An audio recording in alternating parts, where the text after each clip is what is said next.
muted. Sorry, guys. Start. We're off to a great start.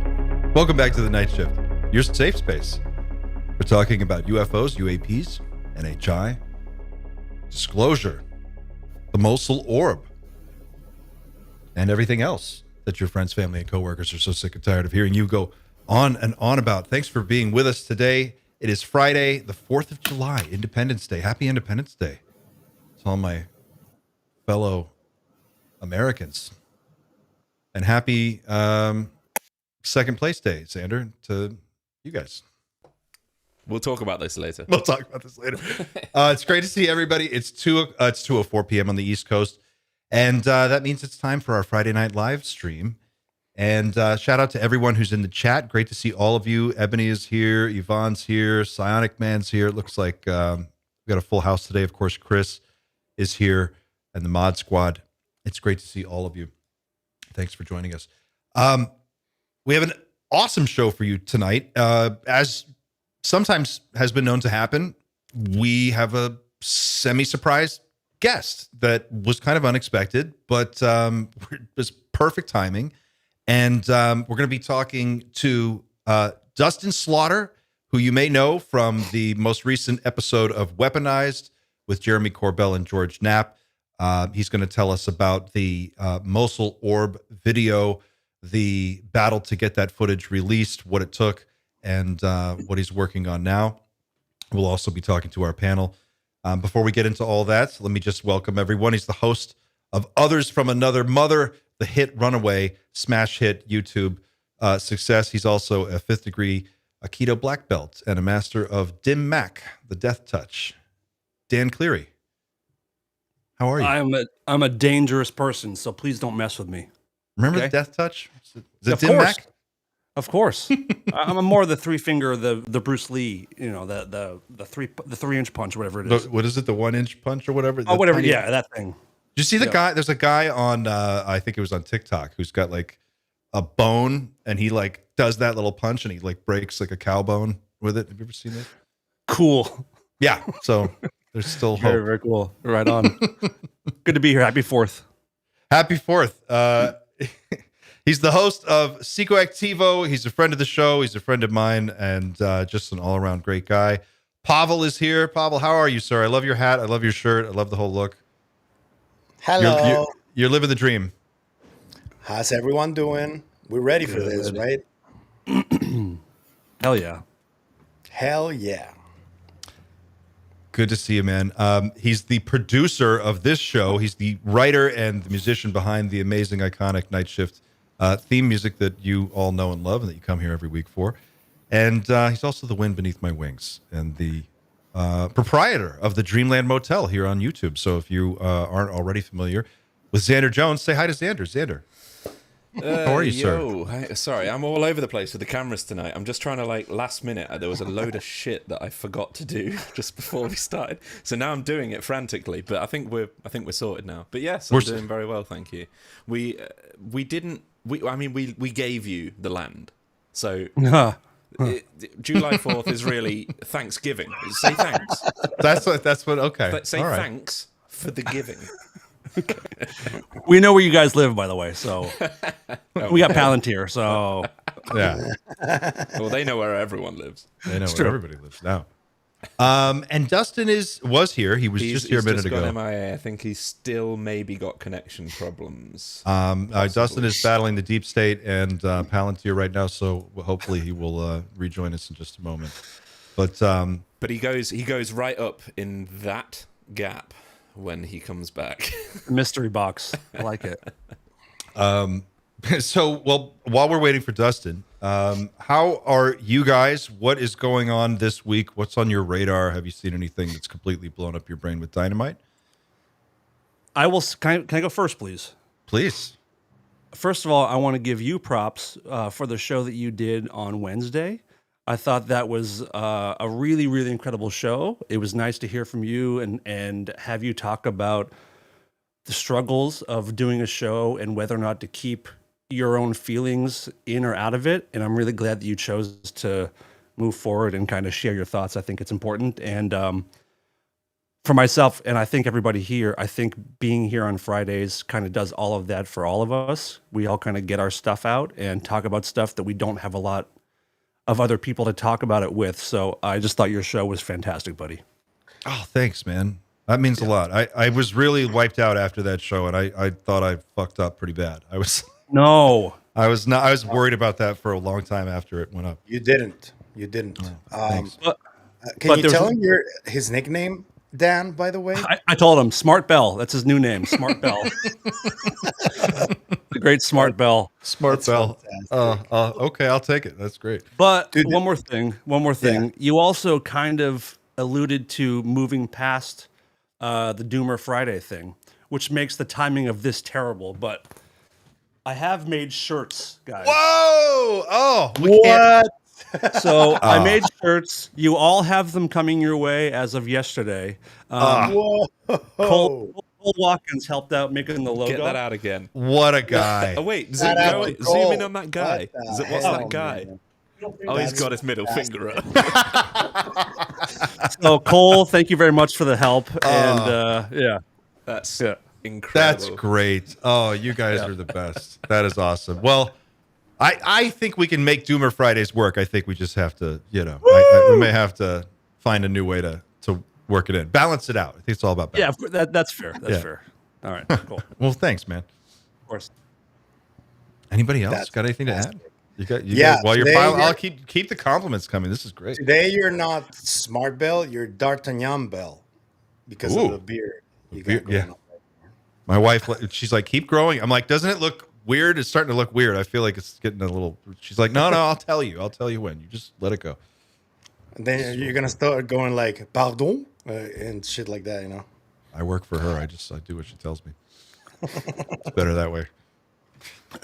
That's I do want to say one thing though that came out on Event Horizon. Shout out to Ross Campbell and John Michael Gaudier, because they dropped an interview with somebody that has the UFO community quite confused, which is Tim Phillips from Arrow. And he mentioned this manual, which is the stuff of lore that dropped in 1994. It leaked. It's been contested so much. It's supposed to be a special operations manual for downed craft and how to deal with extraterrestrials from the alleged MJ-12 group. And Tim Phillips mentioned that he saw a physical copy of this manual in person, and that he believed that it was real because the letters matched the dating. A lot of the details that they went through just checked out, and he believed that it was real. And then Sean Kirkpatrick the next day said, no, that was debunked.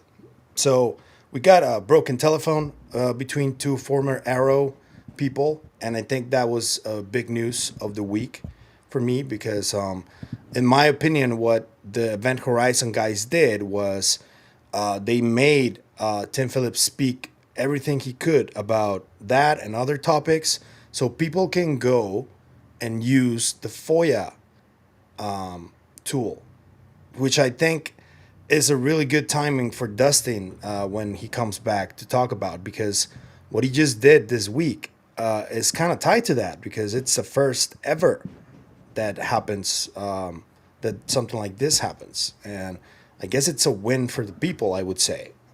No? Were you talking about the Psalm 101 manual? Yes. That's the one that's being debated? It's always been debated.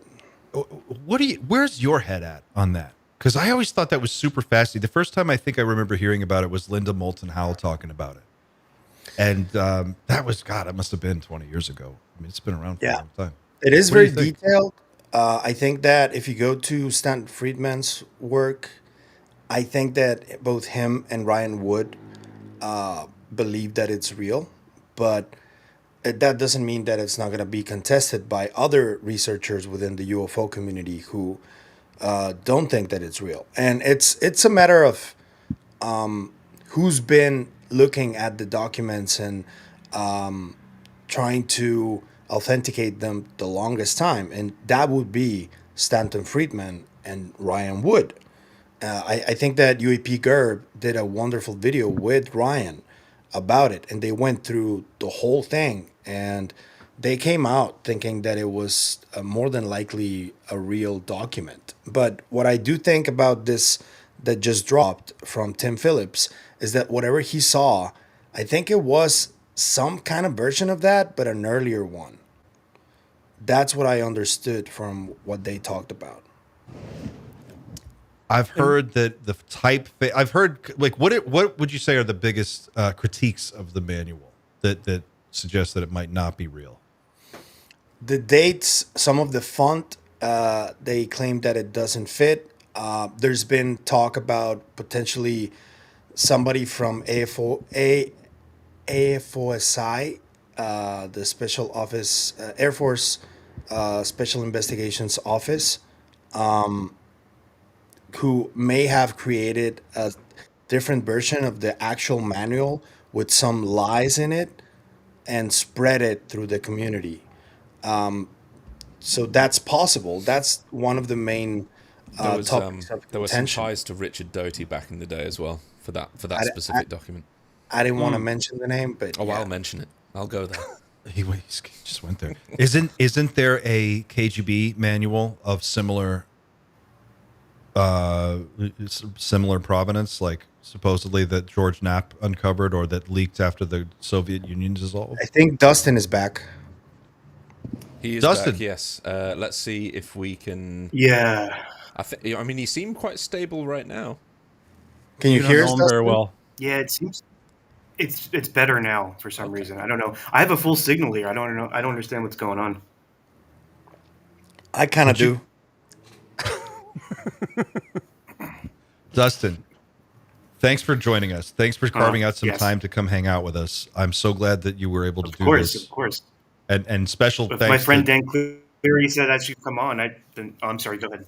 Yeah. No, Good to I have just was going to thank Dan. Yeah, for you guys. This was just a surprise. It's so awesome. I tell us how we talked a little bit before we went live. You were just on Weaponized with Jeremy and George, and there they went into some depth with you about the process of getting this Mosul Orb footage released. For people who haven't seen that episode, can you talk a little bit about like who you are, your I'm afraid background? we've lost him again. Oh my gosh! It's one Wow. of those. I think it's one of those nights. Oh, he's back, but yeah, I think We'll try we one may more still time and have see. some trouble. If not, we'll rain check Still, it. are you back, Dustin? I am back for now. Back for now. What is going on? Wild. Well, The we can delay still- is not there anymore, so that's good. Quickly, get your question out. Well, I was. Well, it's probably too long. Why don't we give them 10 minutes and see if the connection holds? We could finish talking about the manual first, and then we'll Sure. come back to Mosul Orb. But yeah, there was a KGB manual, I thought, that was similar to the Psalm 101 manual. There was. Am I wrong? Am I misremembering that? Or There was a KGB manual, and it ended with the Russians. Essentially, they tried to shoot these things down. They couldn't, and in return got shot down themselves, allegedly. So they were effectively ended with an order going out for the Russians to just not interact with them anymore. We can watch them, even if they hover above our aircraft carrier, which has already been alleged to have happened by, I think it was Matt Brown that said that. Yeah, they won't interact with whatever appears over their skies at this point. but Because did that? they're afraid of it. Well, I guess they're not afraid, but like they know that it only ends badly for one side. But if Yeah. I remember right, so I haven't read the Psalm 101 manual. I've seen bits and pieces of it online, like most people, but I haven't actually sat and gone through the whole thing. But doesn't it spell out like procedures and protocols for what to do if you encounter a crash disk, or isn't it like a step by step? Yeah, like what to do with the bodies and how to store them and all. How to kinds of- handle the press too, how to cover the secret. That page is really fascinating to me because of my background. And when I read it, it's like, dude, a lot of what is written in that page is kind of happening right now still. It was really Like what? For example? like, for example, people who are like getting into communities and like infecting them with misinformation, saying the wrong statements in public. A lot of the stuff that's happening right now with Arrow, they're saying contrary things. It's really that's why I did when I did my video, I focused on that page because it's exactly what's going on right now, and I think what's been going on for decades. Well, that's a great opportunity to bring you in, Dustin. We've talked a lot on this show about the information space and the way that it's kind of managed, and I know that you and Jeremy and George got into that on Weaponized. For people who aren't familiar with your backstory, can you let people know who you are, how you came to be involved with Jeremy and George and the Mosul Orb? Yeah, well, I've been a independent journalist for a little over a decade. I got into I first became fascinated in the topic when I was 10 years old, when my mother and I had an experience while we were driving back from my grandparents' house, and ever since then, I've been just totally fascinated with the topic. But what really changed it for me was the New York Times reporting. That's what really kind of drew me in and said maybe I can start working on this topic, as a journalist. But as far as George and Jeremy, they were the first to release a still image from the Mosul Orb video. And as soon as I got this video from government attorneys during litigation, I reached out to them and said, "Hey guys, I think this is the video that that the still image was derived from," and then we kind of took it from there. How you said in 2017 you were inspired to sort of start chasing this down in a much more disciplined way than just from like being a fan of the UFO world. What can you describe what that process was like for you? I mean, I feel like a lot of people switched on right around that time and were like activated. A friend of the show, Kelly Chase from UFO Rabbit Hole, she said it one time like that. She's like, I felt like I was activated, like a sleeper cell, and she just felt like she wanted to just dive into it and did. For you, what was that process like? What was the moment where you just realized, you know what, I'm gonna go after this?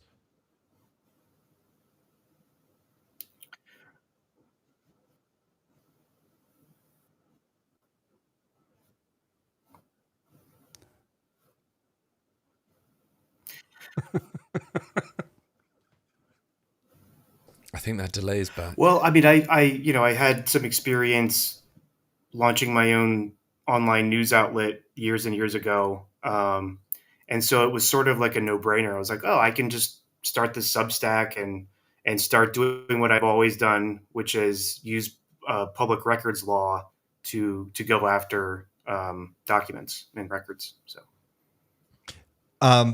When you first encountered the Mosul Orb footage, what was that experience like for you? And I guess in your time doing this, I mean, have you seen anything else that's as impressive or more so?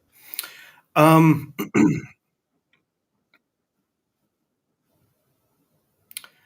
so what was it like when I first saw the video? Well, the experience was kind of strange because I got this my myself and my legal team got this email from government attorneys, like kind of it was like some afternoon, and the email attached was the video, and he was like, hey, by the way, this video came from U.S. Southern Command.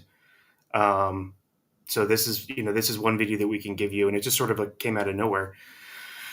But then as I watched the video, I just was kind of hypnotized by it. There's something almost beautiful about it. But I was excited, and I knew that I had something kind of special, I think. And I knew that, based on my original FOIA request, I knew that this object was deemed unidentified by the military. And so I decided, okay, well, I have to write a piece about this. I have to reach out to Jeremy and George to let them know, and so on and so forth. Amazing. And so once you reached out to Jeremy and George and you started down that path, I mean, did you feel like, I guess I'm curious, like at any point when you're doing your research and you're trying to uncover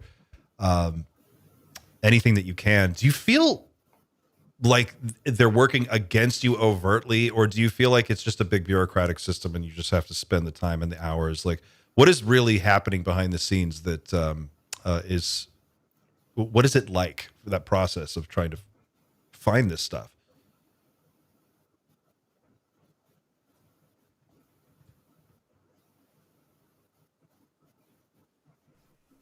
So we should just write him a letter. It's really, it's back, isn't it? Yep. But you're okay. Just go ahead. Yeah, I know. Okay. What's the process like? It can be quite tedious because it's a lot of, poring over my spreadsheet, following up, because I have, probably close to 120 outstanding requests right now with different government agencies, this big ass spreadsheet. And, a lot of the time is spent just going through that spreadsheet, following up with the agencies, poking them, saying, "Hey, you guys are late with this request. What's going on?" And that's like 75% of the work. But once something comes in, it's something of value anyway. I just kind of jump into the writing process, which is my favorite part of it. So. Do you know what you're going after at the time that you start like searching for stuff, or are you just throwing these FOIA requests at everything and anything and try? I mean, how specific do you have to be when you're requesting stuff for people who don't know, who aren't? Well, I mean, it depends. It depends. Yeah, no, it depends. Like with the Mosul Orb, for instance, with the lawsuit that I filed against the Air Force. It was very open-ended because I didn't know what to ask for. And so with FOIA, you can go kind of broad and wide, or you can go very targeted. But it really depends on what the request is. I mean, right now I have a very specific request for any and all intelligence assessments in the possession of the Office of Director of National Intelligence's possession. That's an example of something like very targeted, right? But you can also ask for, basically just any and all records related to the UAP, like I did with the Air Force. And so as you're finding things and uncovering whatever it is that you're uncovering, are you publishing everything in real time to the UAP register? Is that where kind of the home base? Yes. Yes. Yeah, I haven't really pitched to any other outlets, any other kind of more mainstream outlets, I should say. So. And Dustin, you were also the person that uncovered the Pantex UFO picture and video too, right? Just a picture. Yeah, it was a still image. Okay. Yep. What was the still image of the Pantex still image? I don't think I've seen this one. It's kind of like the jellyfish a little bit. Is it right? Yeah, it does resemble a jellyfish. Is this the first confirmed image? And this captures? I believe it's the only of a UAP image. incursion at a DOE facility. Yeah. Yeah. Diamond-shaped object described as unidentified violated the plant's perimeter. Oh, wow. Yeah. Which is it's also part of a video. And this is the Pantex. And the Pantex facility it's a very sensitive space. I mean, it actually, these days it basically dismantles nuclear weapons more than it builds them, but it's still a highly sensitive space. And this object just flew right through the perimeter, and they chased it for the security chased it for several miles after after it left. I have this. Do you guys have like difficulty trying to reconcile the fact that at the same time our government knows fucking nothing at all, and yet they know everything because they've got like Bob Lazar working in a hangar someplace, and they've got like billions of dollars. Like how? I just don't understand how they just like, we don't know. We just don't know. It's weird how they just breach the perimeter and just sail right through. I like, Dustin, for you, like where is your head at with the phenomenon? Like since your youth, 2017, you become, you start to investigate this in a professional way. Like how have your views evolved? What do you think we're actually dealing with? Do you have a better idea today than you did 10 years ago? Or are you more confused? I have no idea. I have no idea what this is. I just think it's fascinating. You know, I don't really like to speculate on it. I think part of the fun of it is the mystery too. So you think so? I just feel like, yeah, I mean, I don't, you know, this work I find it to be a lot of fun and rewarding that way, you know, besides informing people about what's going on. And to me, if it wasn't fun, I wouldn't be doing it. So I think it's so much fun because it's like we know some percentage of it is real, and we can differ on like what that is, but there's some percentage of it it's like you said, Pavel, with the Psalm 101 manual, even if part of it is misinformation and part of it's true. It's part of it's true. It's the way they do it always. They sprinkle a little bit of truth and a bunch of lies, or vice versa. Yep. It's the way they do it. Well, that's what I want to really drive at is the management of information in this space, right? Like you have Jeremy, you have George, who is the OG. You've got, people who have journalistic training and background and experience and know what to look for and know how to vet their sources, are equipped to navigate that world a little more intelligently, a lot more intelligently than the rest of us, right? Like for the average person, I feel like we're just, what did Kelly say the other day? There's flooding the zone. It's like flooding. There's just information everywhere on everything, and none of it is really specific. It's just, it's everything. And I feel like we have more questions today than we did 10 years ago. We know less today than we did 10 years ago. Even though we have way more information, it doesn't seem to be cohering into a picture. So when you say we know less today than we did 10 years ago, I think it's the same as any. I'm not saying ufology is a scientific field, but you know, when we first opened the LHC, we had one specific question, and then we got the answer to that, but all it did was create so many more questions. We knew more, but at the same time, we knew far less. And I think that's the way ufology is. And to me, that's almost an indicator that we're on the right track. That we're finding one piece of truth. Night, Beans. Sorry, my daughter just said goodnight through the door. That's cute. Yeah, it was melted my heart right now. We found out one little item of truth, and it spawned all of these other questions. Like right now, like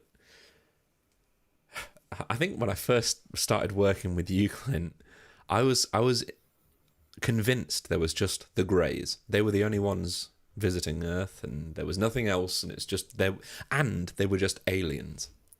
And now, less than a year later, I'm like, okay, there's several kinds of aliens. We're maybe a prison planet, maybe we're some kind of weird extraterrestrial safari, and also they're all time travelers. And it's just like, and they're us, and they're us, and they're us from the future. So I feel like the longer. Have you seen that meme of Charlie from It's Always Sunny with the board and the pins and the string? I feel like him more and more every single day at the moment. Yeah, yeah, it's like, and I'm like right there with you. I feel like it's just information freefall because there's just so much.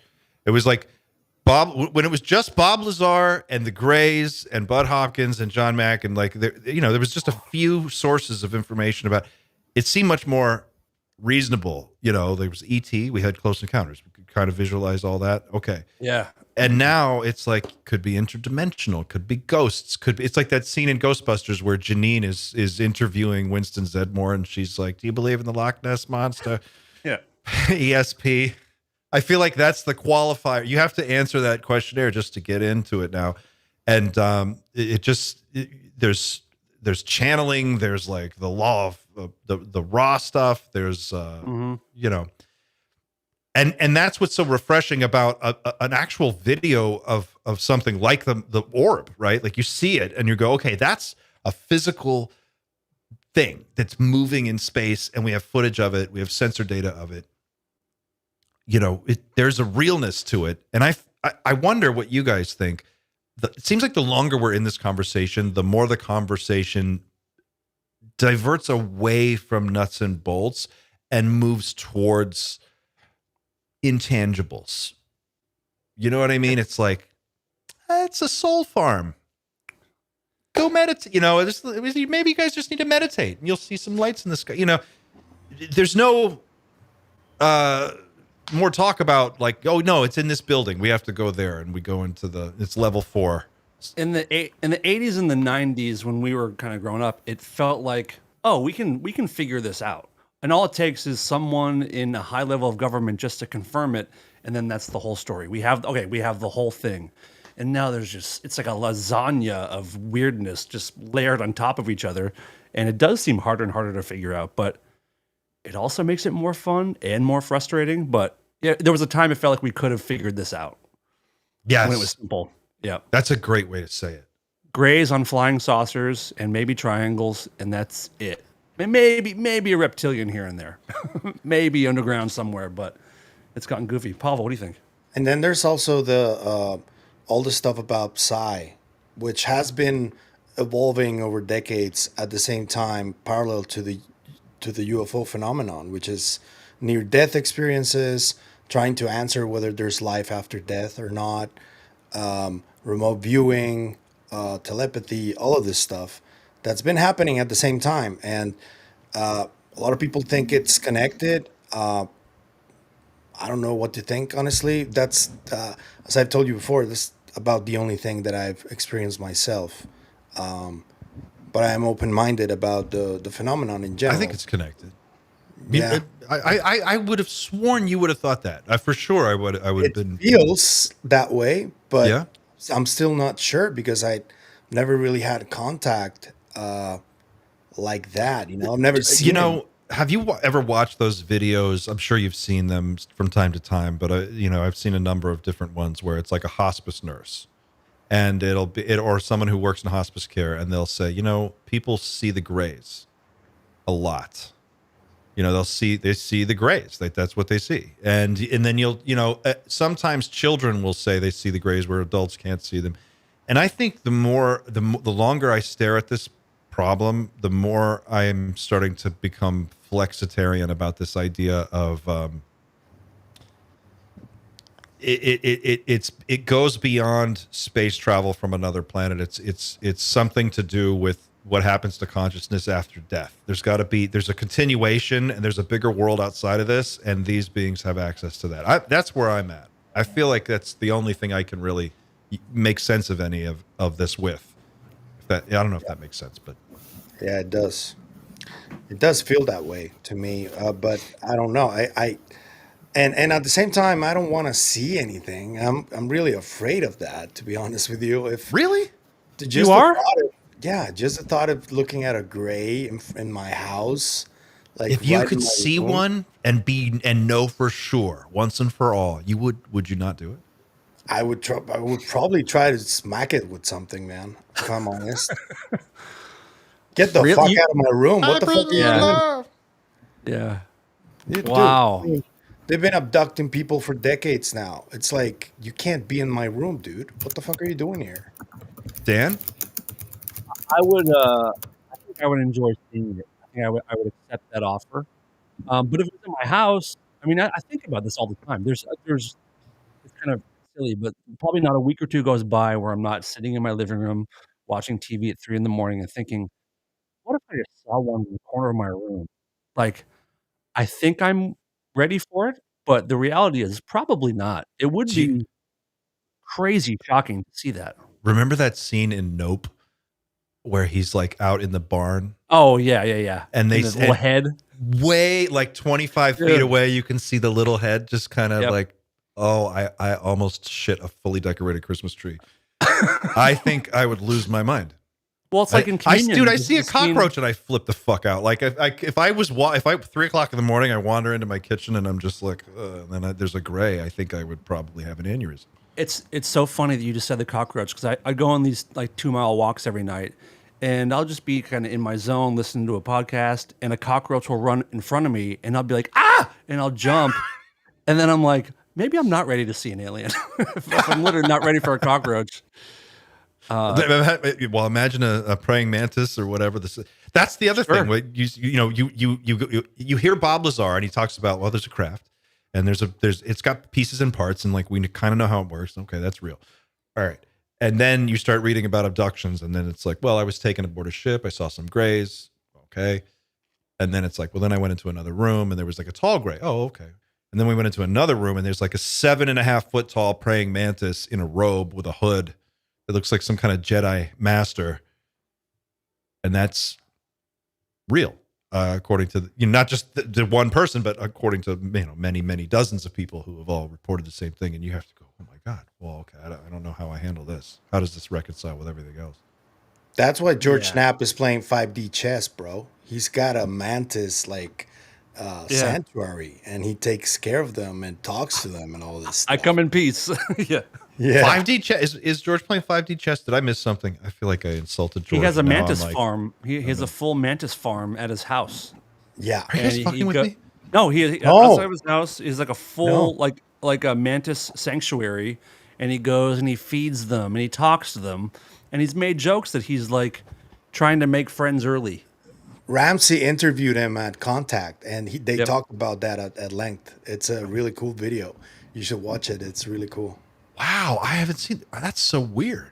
A mantis. Who's into mantises that they would? George Knapp, George is sending a signal, bro. Like, GFK, dude. if you guys exist, I'm peaceful. Yeah. Wow, I don't even know how to. I don't know where to put that. That's a really interesting fact. Yep. Pretty cool. Xander, if you could see a gray right now, if you could see a gray in your house and know for sure that this is all real and put that to bed forever, would you go for Yes. it? You would. I think about this every single night because I wake up every single night around the same time, which is about 3 a.m. And yeah, I look because my wife has a funny thing about open doors. Her father was a fireman, so we've always got to have the doors open in the house. Every night I wake up at 3 a.m. and I look and I can see a lot more of the house than I want to see at 3 a.m. And I don't know sometimes whether or not, it's just a shadow going to come up the stairs. And how would I feel about that? I'm on a nightly basis running myself through that scenario in the hope that if it does happen, I don't panic, because really there's nothing I can do to stop it. If they can find a way into my house, then they can basically do whatever they want.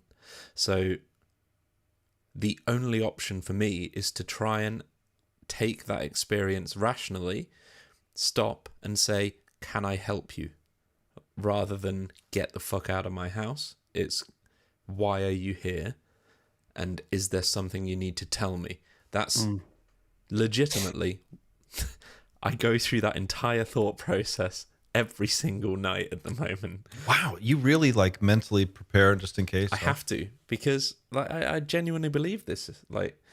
And as much as fight and flight kind of takes hold, I have to try and combat that, because it's the monkey mind that is going to hold us back. Everyone's always talked about the fact that our instincts really at this point are wrong.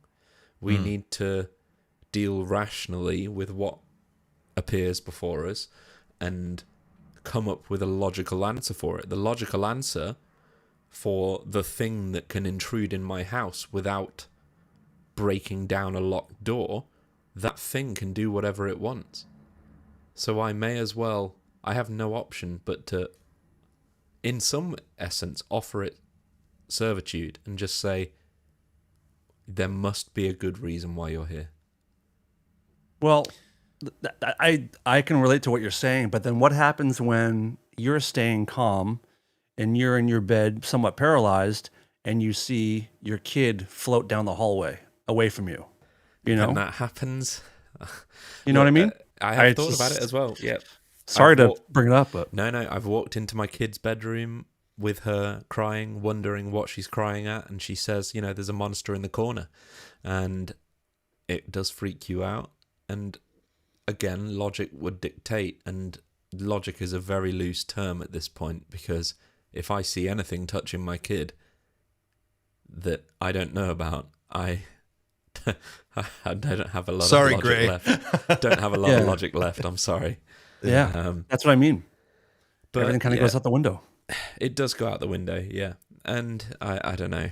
There's no great answer to that question. When it happens, I don't want to be scared of the front cover of Communion.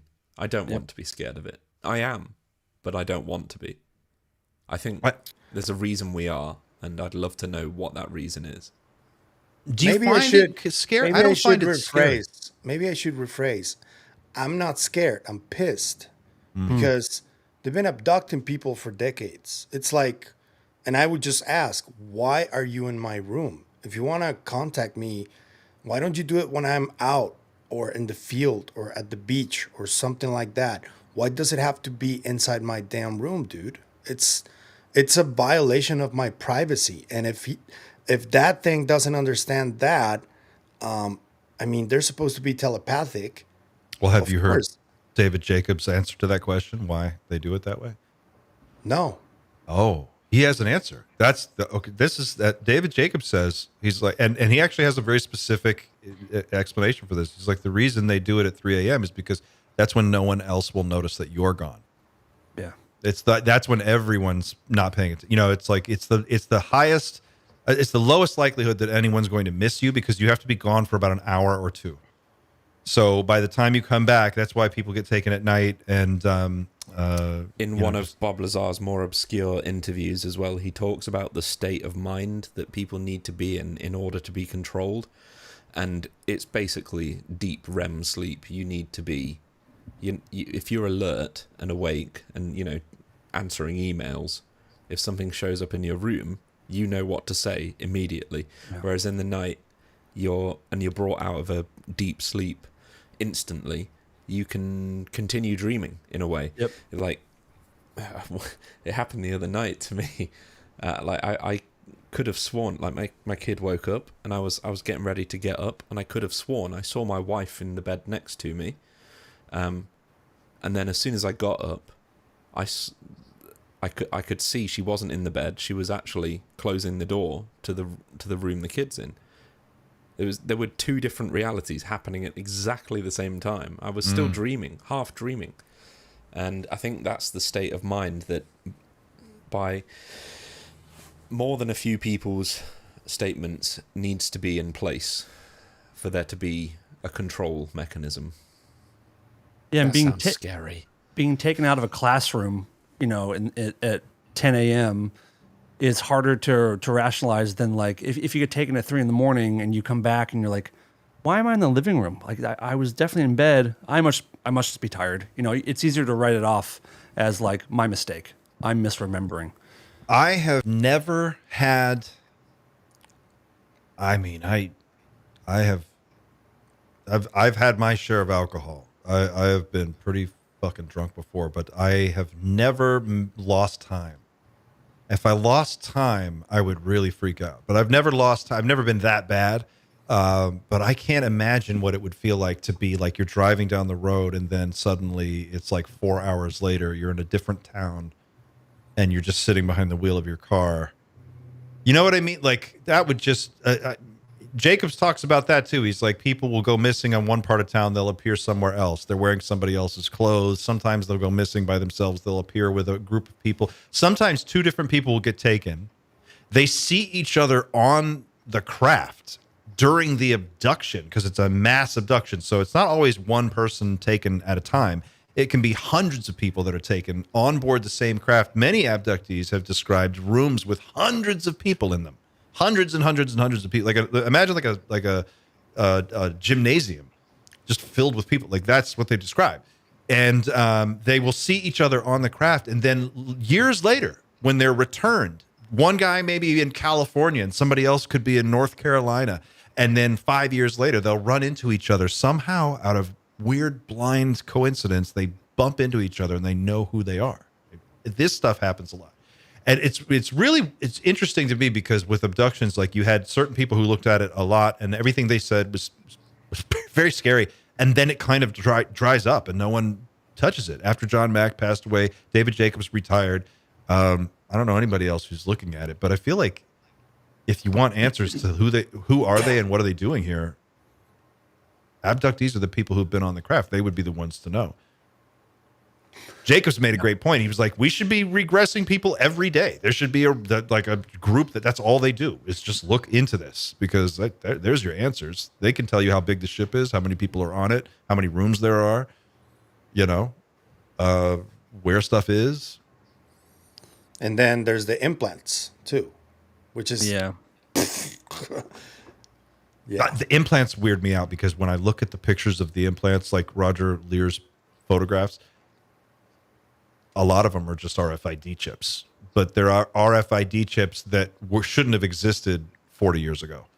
Yep. You know what I mean? Like, that's Yes. you can go there and go to badaliens.info, I think it is. You can see the picture, or you can look at Roger Lear's picture. But they're clearly like human made. Mm-hmm. Yeah. And there's a story. Speaking of Stephen Greer, there's a story that Stephen Greer interviewed. Xander, did you run into this? Maybe when you were doing your research on the Stephen Greer episode, but there was a guy that he interviewed that was like, I worked in security. He owned a company that made security systems for highly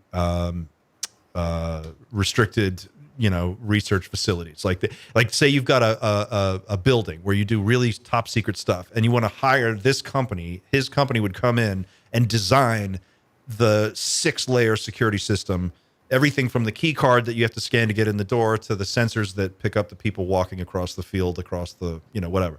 So this guy, that's what he did. And he made a fortune doing it. He was a very successful executive. He owned this company. He was doing this stuff.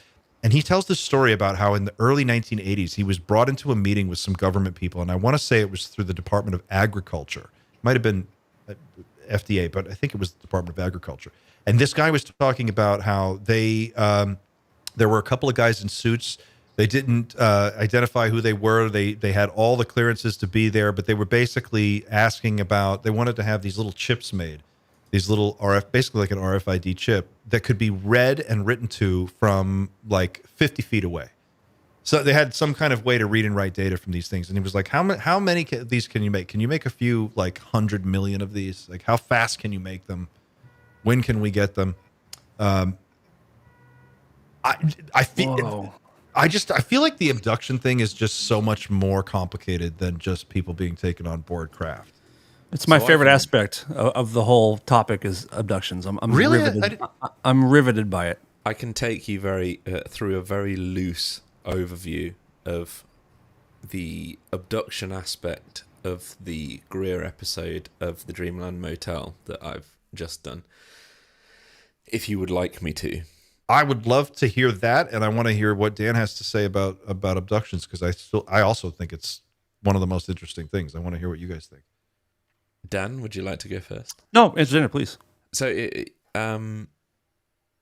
obviously, well, for everyone here at least knows, but maybe the wider audience doesn't. Dr. Greer, Dr. Stephen Greer. Daddy Greer. Yeah, I won't say it. I won't say it.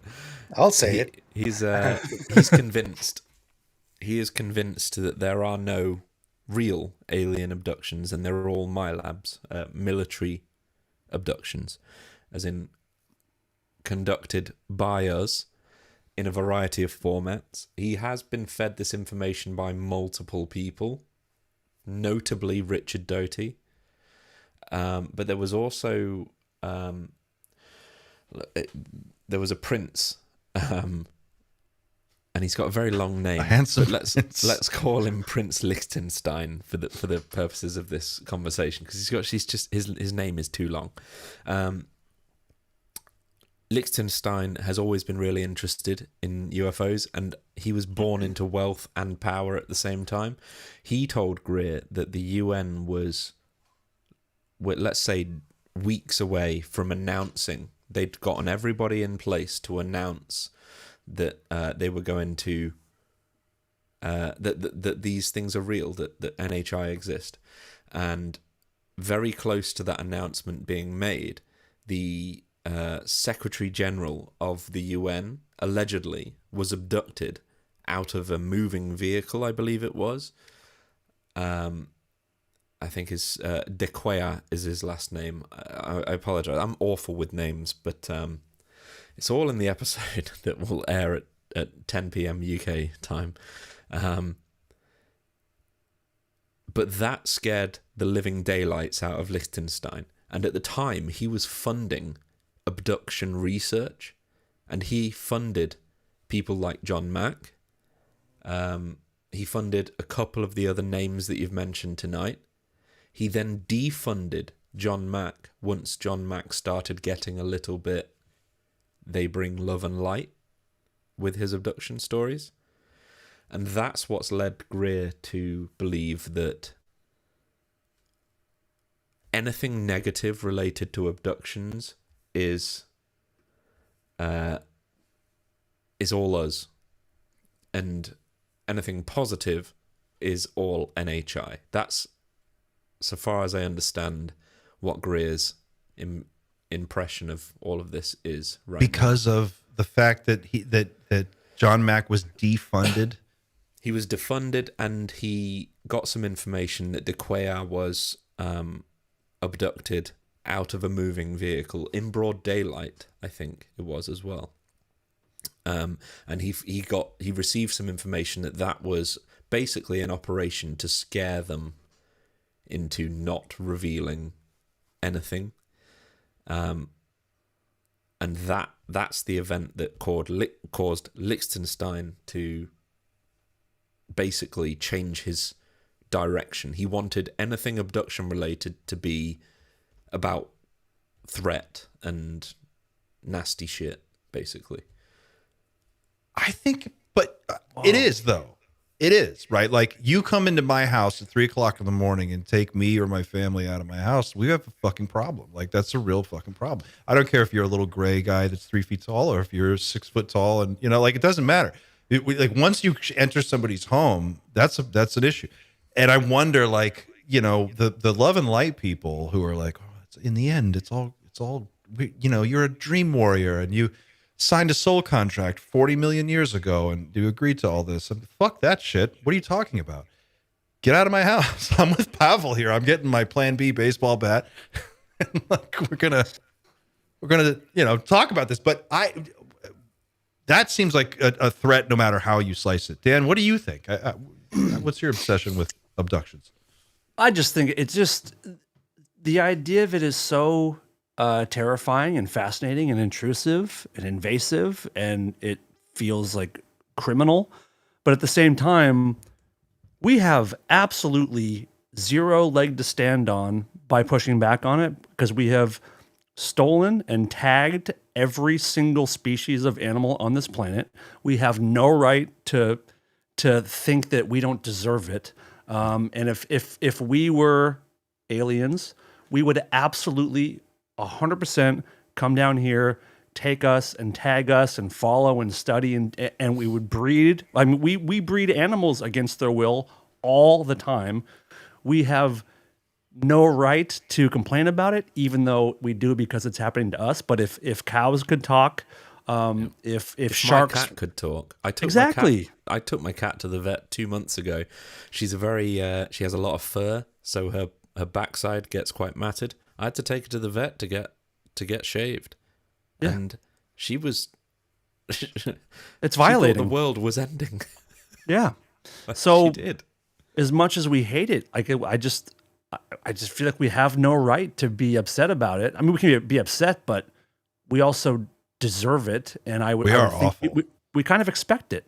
Well, it's not even awful, because a lot of times if we take and tag an animal, it could be for its benefit. You know, if there's a herd of a certain species of fox that seems to be dying in Colorado, we will go in and tag it and see what we can do to help prolong this species' life. So we interact with, it's so arbitrary. evolution. It must seem very arbitrary from the outside too, because it's like at the same time there's a whaling fleet off the coast of Tokyo, or where off of the coast of Japan someplace, like killing whales or whatever. There's a whale in an aquatic theme park somewhere in the middle of America that's swimming in a little swimming pool. You ever seen those pictures where they show from above the parking lot versus and then it's like, and we invented meatloaf. Try explaining that to a cow. Sure. We eat them. I mean, it's something. Imagine if you're a fish, by the way, and you're a fish in the ocean and you're trying to get a piece of food and you bite a hook, and then all of a sudden you're on the deck of a boat, and over the edge of the boat you can see land and mountains, and there's these people, and then all of a sudden whoever caught you throws you back in the ocean, and you have to tell the rest of your fish friends what you had just experienced. Like, these monsters took me. There's something away from this thing called land. There was these big brown mountains or whatever. Like, your experience would be insane, which is very similar to people that are taken by NHI. And maybe while you're on the boat, you're getting like hauled onto the boat, you see someone watching some YouTube on their iPhone, and then you go back and you're trying to explain Joe Rogan. Yes, that's what I mean. Yeah, you don't have the vocabulary, and we sometimes don't either. Wow. And to possibly play into the whole, again, part of the saga I don't want to believe, but the whole time travel saga, whether or not there is an offshoot of humans that has some sort of genetic problems. We farm horseshoe crabs for their blood because it is a vital component in vaccines. And it glows, and it's blue. And it glows blue, and it's weird, and I bet they're like, what the hell is going on? And then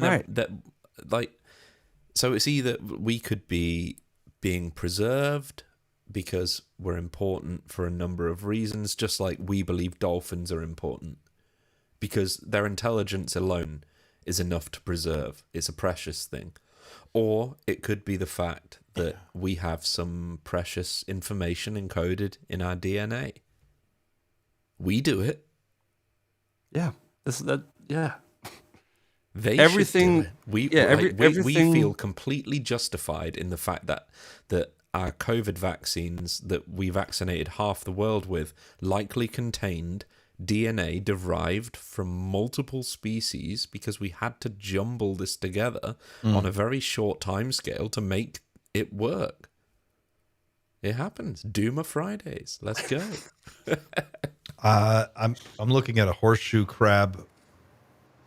What is it called? You're looking at a horseshoe crab farm right now. I'm getting into it. I've decided over here. Start a horseshoe crab. No, where they drain their blood out, and it's like, if you look at it, it looks crazy. To show people what this looks like. I didn't know this about horseshoe crabs. You didn't know this? Watch this. No. Let's see if I can. Let's see. Can I share this tab? Let's try. Now I wonder if aliens are watching videos of them draining our blood and laughing about it as well. Look at this. This is what it looks like. Imagine you're the horseshoe crab, and you're looking around. It looks like the ice blue Gatorade. Looks delicious. That's where it comes from. Or it kind of looks like Banta milk from Star Wars. Oh, right. Gross. But imagine you're the horseshoe crab, and then you're trying to explain, like, it was weird. I was pulled out, and I was in this room, and there was a jar. They drained me, man. I feel like we've gone off piste a little bit. I think we've lost the thread. No, this is a good conversation. I mean, it's serious concerns. I mean, the abduction stuff is so crazy when you really think about it. But yeah, Well, it's goofy. It's just weird that no one looks at it like in a big way, considering how fascinating it all. I guess today it's almost impossible to really be objective about it because there's so much information overload. You know, at the time there was no internet, you know, back in the 80s and early 90s, not really. So, you know, if you interview all these different people and they have isolated incidents that overlap and they have all of these common threads, that's interesting data in terms of like data points. But today, if you started interviewing people, like, you know, everybody's on the internet. There's just so much. It's going to be infected thoughts. You wouldn't know how would you even look at it? I guess maybe to just get into Daddy Greer's bed once more before we put this part of the conversation to bed. What is it with you? Obviously, people go You're missing. hopeless, dude. I'm not hopeless. I'm not hopeless. We're going to crowdfund a I've been trip for you to go see I've been very Steven. critical of Greer in my. He only in the takes episode. crypto, remember? He only takes crypto. Does he only take crypto?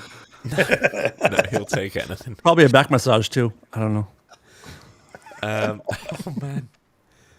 What was I? Tell about us to about the say? Greer episode that you've been working I on, because will you actually shortly. have done the longest episode so far that you've have. done. But to just lastly come to Greer's defense, not even Greer's defense, but the idea that there's no evidence that they're doing anything to harm us. People do go missing every year in the US, UK, whatever, but it's not like we hear that, you know, there's no evidence that anybody's ever gone missing as the result of an alien abduction. Like there are no murder cases, and obviously there wouldn't be, but I would have felt like it would have. Usually when there's somebody going missing, some stuff is explained and there's a reason for them going missing and things like that. Whereas it doesn't seem like, at least in a substantial way, there's any real mass disappearance of people as a result of abductions. Well, They all yeah. tend to come back. We all come back and we're all completely normal. On my list of things that concern me, it's like way down near the bottom. Like, you're more likely to die from taking too many aspirin than, you know, like on board a gray craft or something. But it is just interesting. It's like, well, what the fuck happened to these people? What is going on? You know, there is. I'm not on board with this idea that Greer has some kind of special insight that no one else has. Although I do think that he's right about a lot of things. I think he's right about a lot of things. I don't know how he could be so sure of any one of them. Really, there's just so much confusion. I guess a lot of people are steadfast in their belief at the end of the day. One of the things I highlight in my episode is that Greer has been doing this for so long, and time again, what he says ends up in part of the conversation. We've just lost Clint. I'm here. What is? Oh, yeah, I'm here. here. Okay. If you're gonna go anywhere, just leave your camera. No, on. no, That's no. cool. Time and time again, what he says becomes part of the conversation eventually. So, and even, you know, even 20 years ago, the people that are now our whistleblowers were the same people 20 years ago discrediting him because they were still on the inside back then, and they were still tasked with disseminating information in a controlled manner. I'm not going to name names, but Greer has called them out time and time again. And 20 years later, we're now all catching up. And we question, and yet at the same time, we end up questioning why Greer can have such a belief in what he's saying. And I kind of get why he's got such a belief. Like, the guy's over 70 at this point. What's he bench? He still benches. He's got to be benching like what, 300? Yeah. 500. 500. 500. Wow. Okay. All right. He's. I think the Greer. If you could characterize him, the kindest way to say it is that he is an old man stuck in his ways. Absolutely. But there's plenty to say that he is justified in that belief. Ray wants to know, Xander, do you ever ask yourself why you always come to Greer's defense? I know you're in love with the guy, but when you do a deep dive on the guy, his entire story falls apart completely. You just did a deep dive on this guy. Can you talk about that?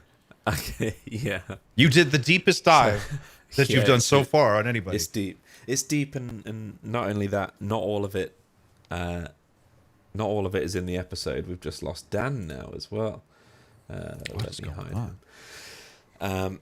So I have just done a deep dive on Greer. I have been diving deep on the man since I've been interested in ufology, but as I've just launched this crazy YouTube channel, tonight's episode on the Dreamland Motel is all about Dr. Stephen Greer.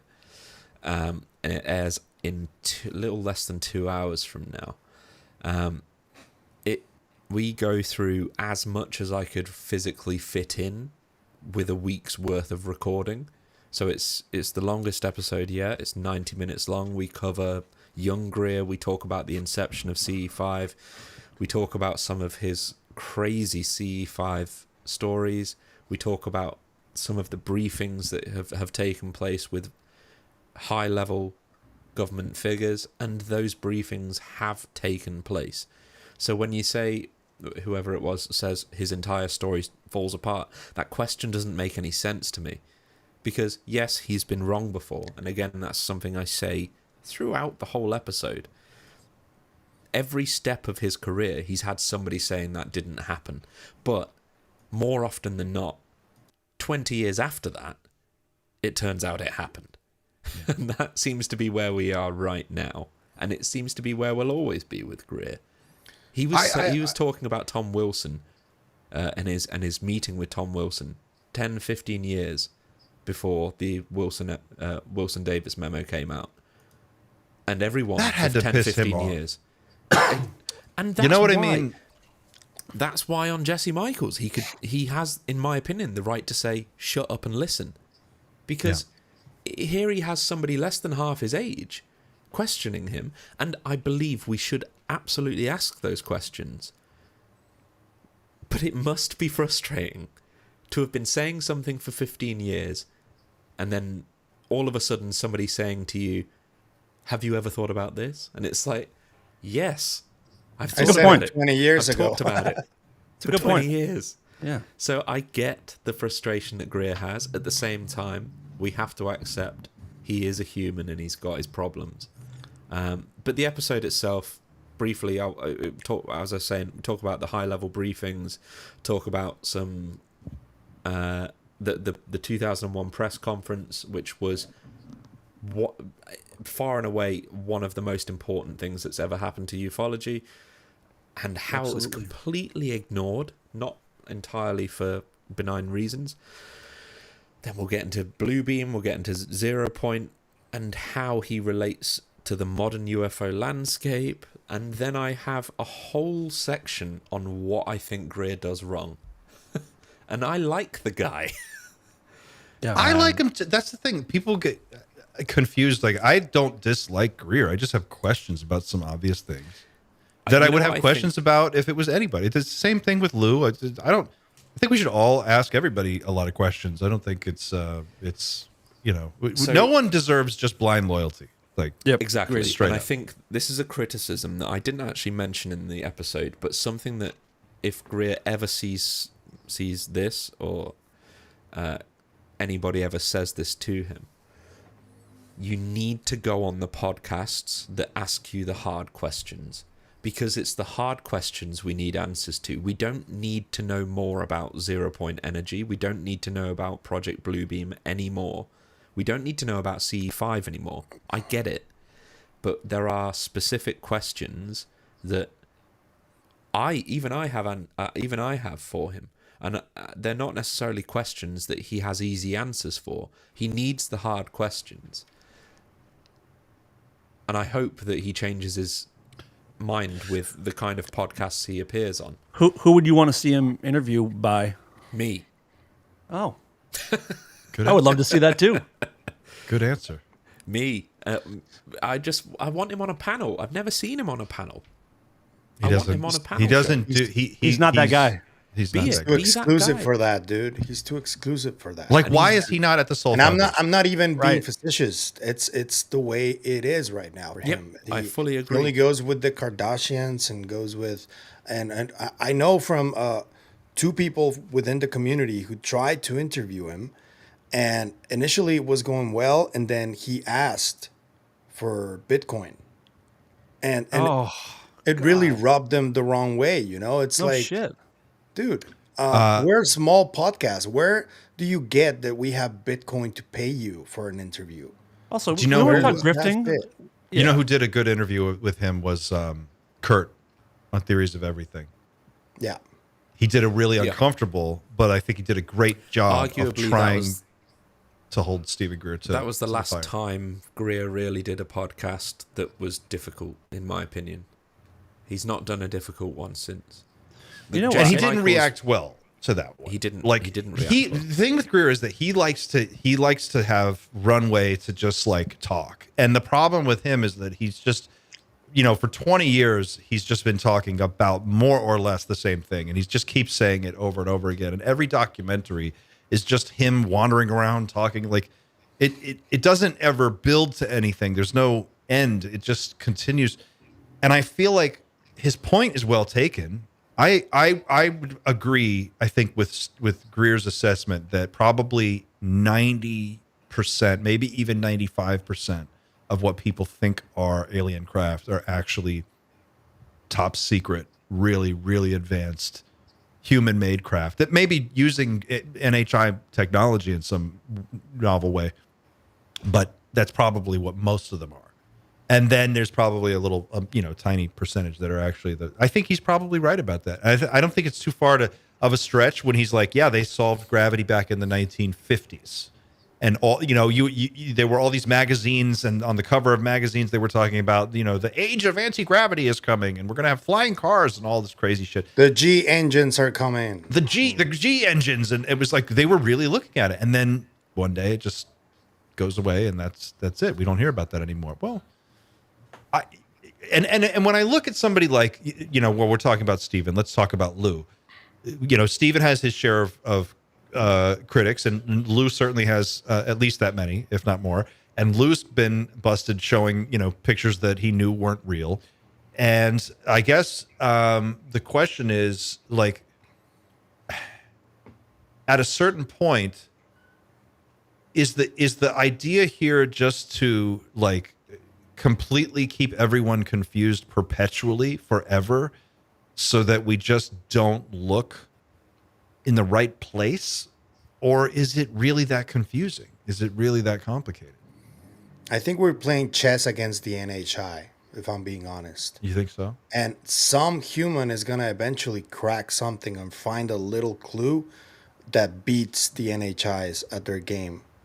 Or AI will. AI can figure it out. I genuinely believe that. And I just wanted to say something about Greer, though, because I don't know if you guys remember that interview with Fred Baker that Ross did, where he talked about an experience that he had right after meeting Stephen Greer.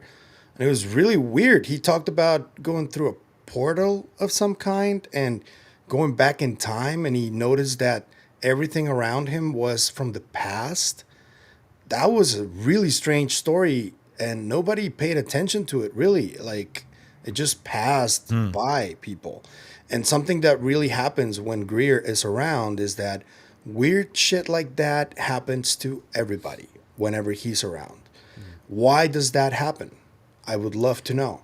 There's a lot of problems associated with Greer and a lot of apparently grifting that people accuse him of. But also, why does weird shit keep happening around him? I don't understand that. But does it? How do we know it does? Like, who's saying weird shit happens around him? Where's that? What does that? There's come that from? account from Fred, for example. When he went to Mexico recently, there was these 2 security guards that that they showed a video that they allegedly tried to take this sphere, and Greer was reporting on it, and it's like, so if you're making that shit up for attention, that's one thing. But what if it did really happen? You know, and why would they go through the I don't know. It's just too elaborated for my taste. I don't know. It's funny because really weird. I actually did read that as him saying that for attention. That is kind of how I felt that was when it's like they're trying to come in, they're trying to take it. It felt so scripted and actory, but that's also just kind of how I see him a little bit. So it muddies the whole thing. I think you know what I mean. It's this is where the conversation always goes. It always comes down to Greer and his character, and really, if you put the character aside, you only have to look at two things, and it's the press conference and the DPI archive. They are both. The press conference happened, and it produced some of the best witnesses to date, and it happened over 20 years ago. And then we have the DPI archive, which is, if you've not signed up yet, sign up. It's the modern equivalent of going to a weird UFO library where nothing's ordered, everything's out of place, but there's information there. This is say this again. What is it? What is it called? DPIarchive.com. Okay, and you have to sign up. So to don't get go to the access. DP archive. This is different. Okay. different results. Yeah. Careful, guys. DPI archive. Rated R. I'm not trying to shill for Greer. The guy has amassed like over 400 witness accounts. No, you're some right. of which are better than others. Disclosure Project Intelligence Archive. Yeah. DPIA. And it's essentially everything Greer has ever collected in digital form. So, like the Stanton Friedmans and to some degree the Richard Dolans back in the day had to go through and find the physical papers. This is a place now where you can find it in 2025. And there is information there. UAP Gerb uses the DPI archive in every single episode. It is a treasure trove. And yeah, maybe Greer's a douchebag. Maybe he is. I don't know. I've A lot never of met people are him. douchebags. Never spoken to him. The guy ran a cruise earlier this year, and it sucks that he did that. He did a It cruise. sucks. He did like a Contact He did a C5 cruise. contact For cruise. thousands of dollars. How much? Thousands of dollars, like 2,500, 3,000. It cost a lot of money, depending on what you wanted to do on the cruise. It cost a lot of money. It was a very heavily gatekeeped event, but there are those things. We have the 2001 press conference, and we have the DPI archive, and they are priceless. So then let's look at it this way. Then does it matter, right? Like if he's made meaningful contributions, which he has, and all the information is available for anybody who wants to look at it, that's fine. Like, then does it really matter that the guy has made a very good living off of the rest of, like, he has created a business around ufology, however you want to, whatever you want to call it, that's what it is. $2,500 cruise. You can go to his events. It's like $2,000. It's expensive. He's doing very well. And if you were going to look at anybody in this space who's making money, he is definitely making more than a lot of people in this space. So does it matter? Or does he have a right to just make a living like anybody else? Yes, he People does. want to pay? Yes, He I think does. people have a right to make a living doing whatever they want. People that work in UFOs can make a living.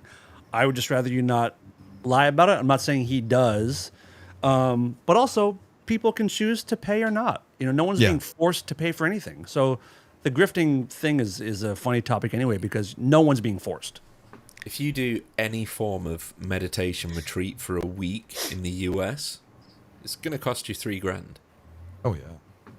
And that's what it costs to do Greer's thing. So what we need to do is reach out to our night shift community. He's not making $3,000 there, Guys, either.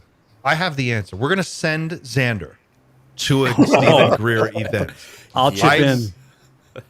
I'm serious. I'm only half joking, but I think, like Xander, let's say hypothetically, if the night shift community came together and was like, you know what, we'll foot the bill to fly Xander out to see Dr. Greer for a weekend, would you do it? Would I? But yeah, absolutely. You can back out later, but I'm just asking. No. I would, but I don't want people to like. I do genuinely believe I am the chosen very no. Absolutely not. Please don't choose me.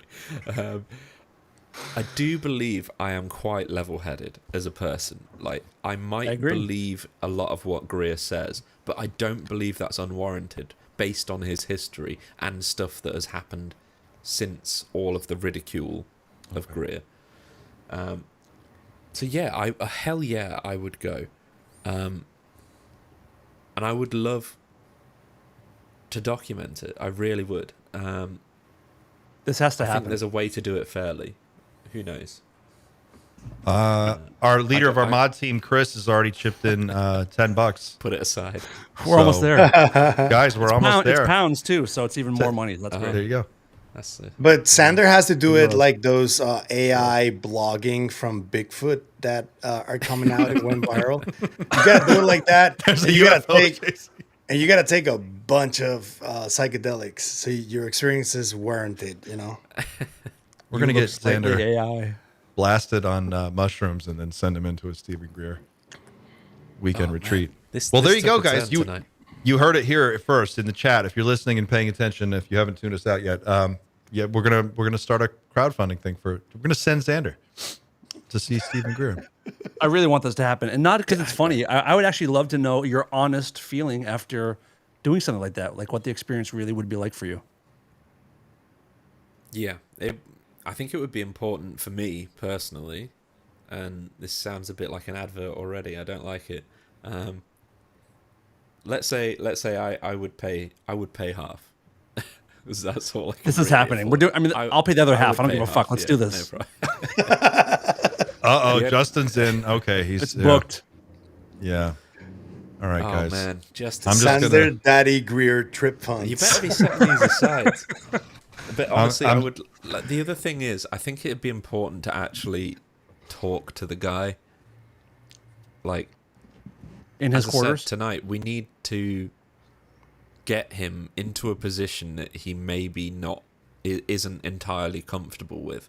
Wait. But I don't think I'm coming from. No, okay, right, guys. You guys are 12. What the hell? I want him in a room with a camera with difficult questions. There we go. And you sort yourselves out. I'm going to the bathroom real quick. And in the meantime, you grow up. I need some alone time. I need to get him in a position he's not comfortable with.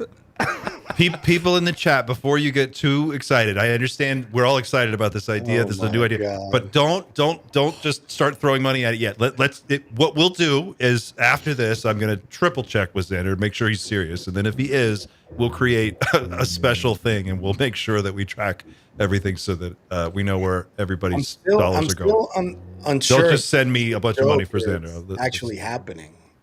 Oh, RG's. Oh my God, RG. This will be funded today. This is going to be fully funded by the end of the day. Oh my God. Well, I'm telling you guys, don't do it yet, because YouTube takes a piece of this. If we do it through right. Kickstarter, it makes a bigger punch. So I'm just saying, like, there's a better way. I do know somebody. I know somebody at the Make-A-Wish Foundation. We could use it for Xander, maybe. Oh my God. To see if any kind of. That's fucking awful karma, dude. We cannot do that. But it's his dream come true. Maybe he has asthma. I don't know. It might be some kind of ailment. I don't know. Oh God, remember Mr. Show with Bob and David? Did you ever watch Mr. Show? Of course. The you ever see sausage the one boy. The sausage boy. You know which one I'm talking about? In the hospital bed. The number one best skit they ever had. It kills me. What's the name of the band? It's like not Alcoholica, but it's some kind of like play on Metallica. I don't know, but it was the best. It was. He's like made out of beef jerky. He's just this little beef jerky. Hey, it's you guys. Hey. Oh God. Yeah, the best skit ever. Anyway, Xander, they didn't grow up.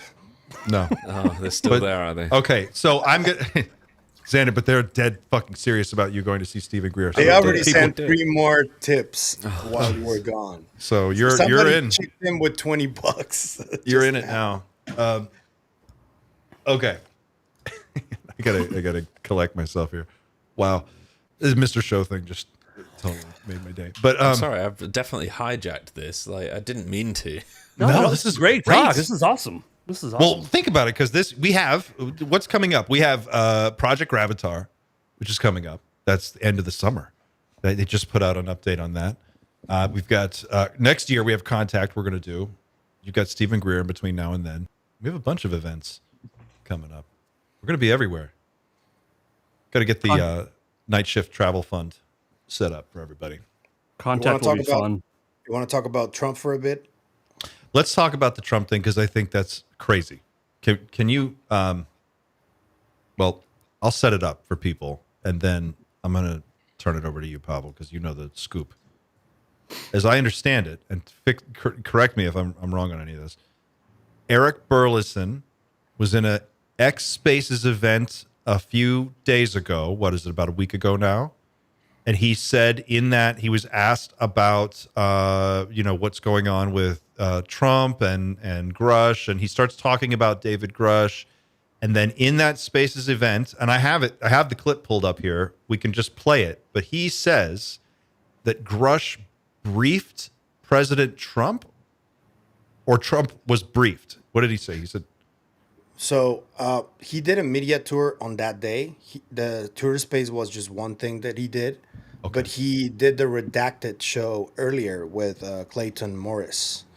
And in that show, the first thing he said was that when they asked him why he went to Mexico, he said that he wasn't going to go, but then he spoke to David Grush, and Grush told him that he should go because based on evidence that he saw, Grush, the larger tridactyl mummies were real.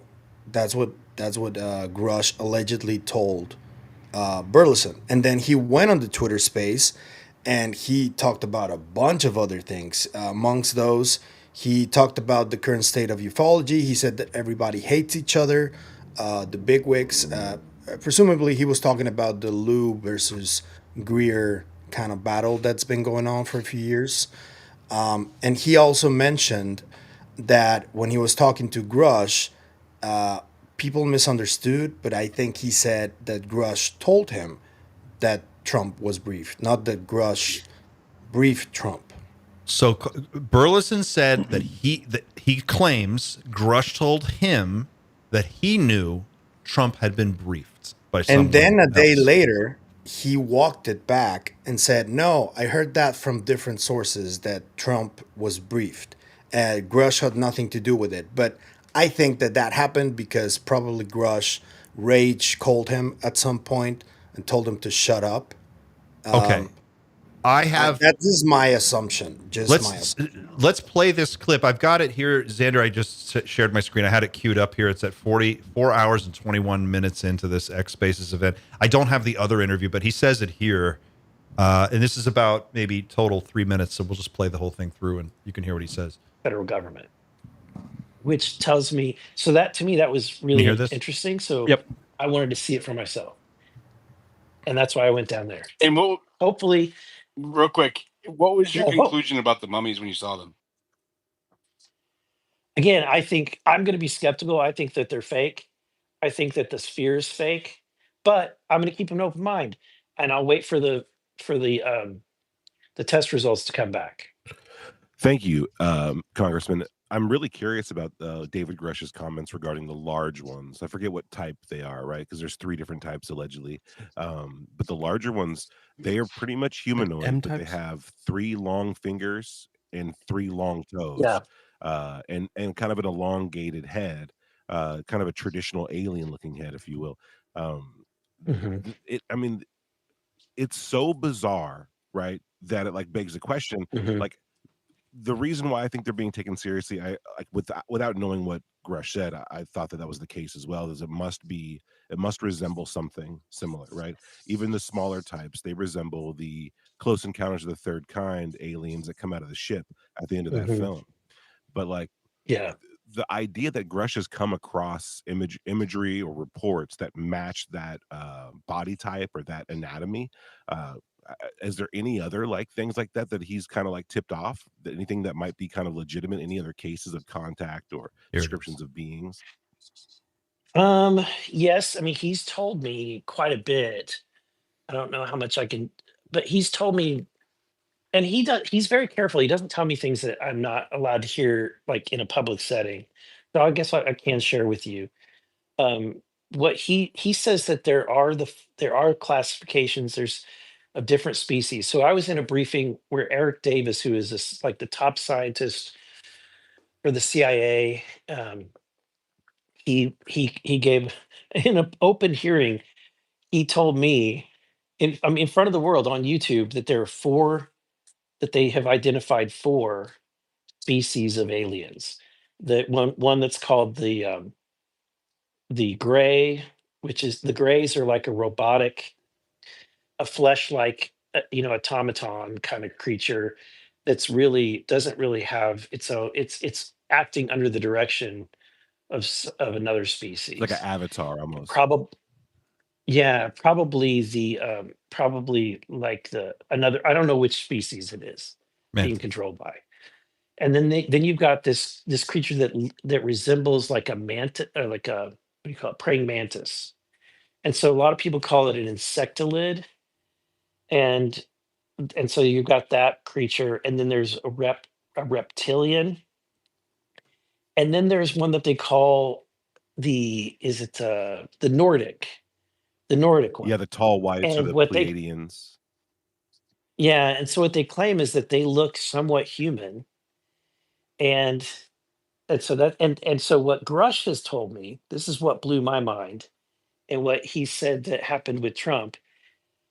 And I'll just tell you this, and just again, I don't know that. I want to preface this by saying, this is not what I believe. This is what I've been told. Okay, he said that the Nordic people or the Nordic aliens are like a few hundred years more advanced than we are, but they're not super advanced. They're not like, he said, the Greys, whatever is sending the Greys is extremely advanced, like thousands and thousands of years more advanced than us, because it's doing all the anti-gravity stuff, all the crazy, all this crazy stuff that's very highly advanced. And a lot of it is what he says with the Greys is psionic. So they basically don't have physical interfaces. They're using their mind, and that there's an interface that picks up thought, and then that and that's how they operate these vehicles, is out of psionic. But the Nordic people somewhat resemble humans, and they have been experimenting with crossbreeding with humans. And he says some of them, that there are aliens that are crossbreeds living in the world. And I asked him, I go, okay, do they know that they're a crossbreed, or do they, like, how would you know that they are a crossbreed? And he didn't have an answer for that. Like he didn't know if they knew what, but he said that the briefings he's had talked about them. And he said when Trump was briefed on this topic, because Trump finally had a briefing, and he was in the middle of impeachment, like he was in the middle of being impeached. So he's going through that. And then he had like this existential briefing that just kind of rocked his worldview. He joked in the briefing, whenever they said that there are these half breeds, he joked that Adam Schiff must be one of them. And so, yeah, Nifty Schiff is an alien, half breed. I could see him being a reptile hybrid, if that means being a snake. Okay, this is a rah Trump thing, but that's good enough. Yeah, that's regardless. I've heard enough. It's wild to hear a congressman say stuff. It's pretty awesome to hear a congressman saying these things. Yeah, I think the fucking Nordic thing is the most interesting detail. Like, what if they're not? It's more interesting if they're only like 300 years ahead of us, isn't it? Which is a lot, but not as much as we expect. You know what I mean? Like 1,000, a million years, it's like magic, and it's all just magic. It could be, whatever you can think is probably possible. Sure. But like 200-300 years, a parallel civilization out there going through all the same shit that we're going through. Somehow they make it. They get a little bit further. And if we had contact with them, we would have so much more in common, probably. You know, like Yes. the Greys are just completely. But imagine like a humanoid, another race of. It'd be like meeting the Vulcans. You could be like, It's relatable.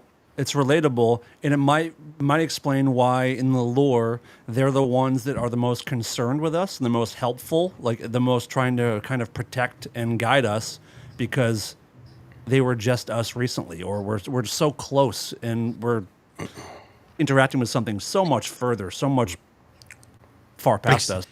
Imagine from their vantage point looking at us like we're like a distant cousin or something, or just a distant relative, and they're like, these people are so close. If they could just get their shit together, they might make it. You know, but they're just on the very edge.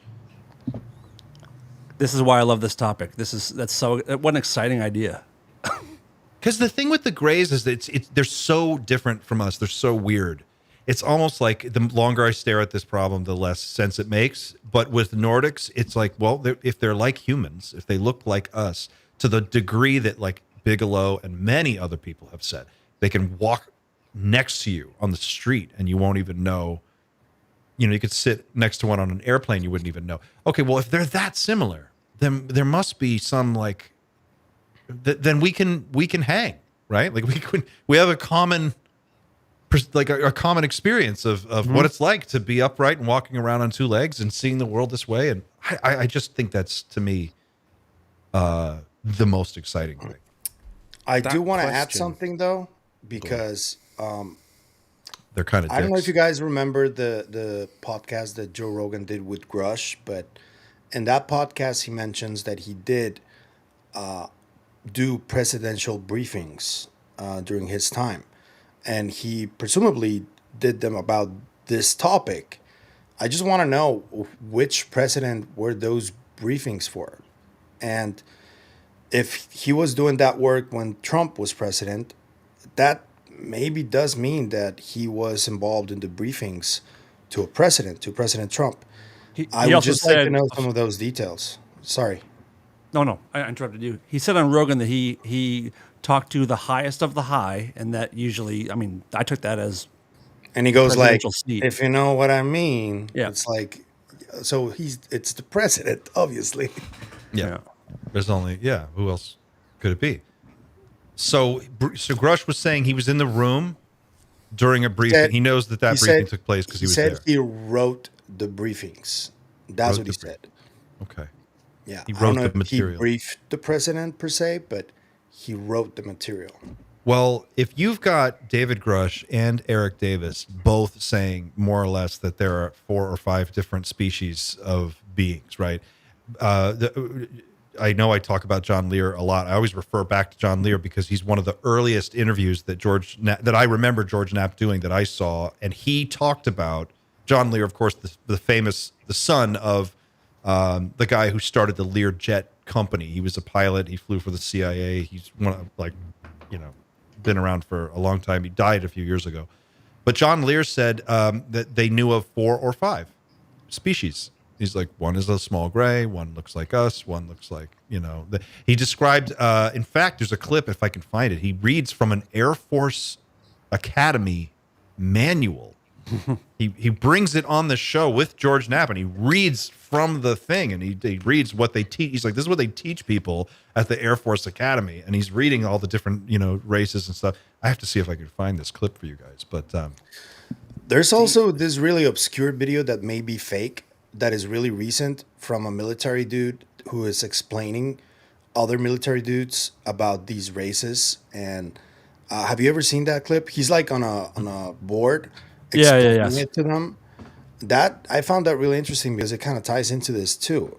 What was this? Oh yeah, I think I watched that once and then kind of just forgot about it. But yeah, I do remember what you're talking about. It was like a classroom, Top Gun briefing room, wasn't it? Yep. It was like like they were all sat in just some weird classrooms. And the guy, there was like a sergeant who was up there talking to people. Yes, yeah, he's an African American sergeant or something like that, and they were like very matter of factly talking about it, like. And asking very curious questions, like as if they were kids, like really curious. And what about this one? And what about this one? Does this one do that? And I found that really interesting. Maybe fake, I don't know, but it ties into this, the way they're briefed. it looked to me when I know which one you're talking about. I remember watching it, and at first blush, it looked like it could be some kind of legitimate thing. But the more I watched it, I came away with this impression that it was just this dude basically trying to explain it to his buddies. Like they're all in uniform and they're all in a room, and he's at a board, but he's not giving a briefing. So not officially. It's not an official. Yeah, it's like 4 guys in a room, and he's like, no, the Greys are like this, and they look like that, and then he's just kind of walking them through it because he's into it. That's how I kind of read that. It's like us before the show starts here when we're in the green room, kind of hanging out and just shooting the shit. Yeah, exactly. Yeah. Also, by the way, how much would you guys love to have like 6 hours unfiltered with David Grush, just to like he can say everything, he can show you everything? How great would that be? Oh, like Jesse Michaels when they were all hanging out. Don't get me with a good time, bro. What the hell? But like if he could just say everything. Are you saying something? Are you saying something cryptic here? No, not at all. There's no cryptics. Okay. Did Jeremy and George report that already? No. But just how amazing that would be. Like gloves off, just no classified rules. Just oh my god. Oh, guys, I found this. I found it. You ready for this? Check this shit out. Let me show you. Hang on. Is it Greer working out? Fortunately, no. Damn it. I want to see his deadlifts. It's George Knapp. Okay, check this out. George Knapp and John Lear, and listen to this clip. If you have never seen this, this is a fascinating clip. I really think you're going to find this interesting. Check it out. Hold on just 1 second. Hold on. I think we're good. You play? Press play. Necessarily that it's ET. No, except. Let's see. View tab. If I hit that, does it go? Uh-oh. They got to me. Stop screen share. Let's try this again. Let me do screen share. George Knapp talks to John Lear.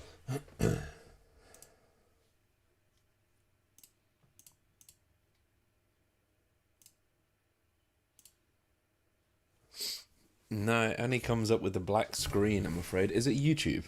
It's YouTube. I'll send you the link. Just send me the link. And it's queued up at 8 minutes and 14 seconds. So let me just send this to you. 8 minutes and 14 seconds. There you go. That'll take you right to it. This is a weird. This video only has like 7,000 views. I don't know why. I just think that like this is a very strange clip. Okay, I got it.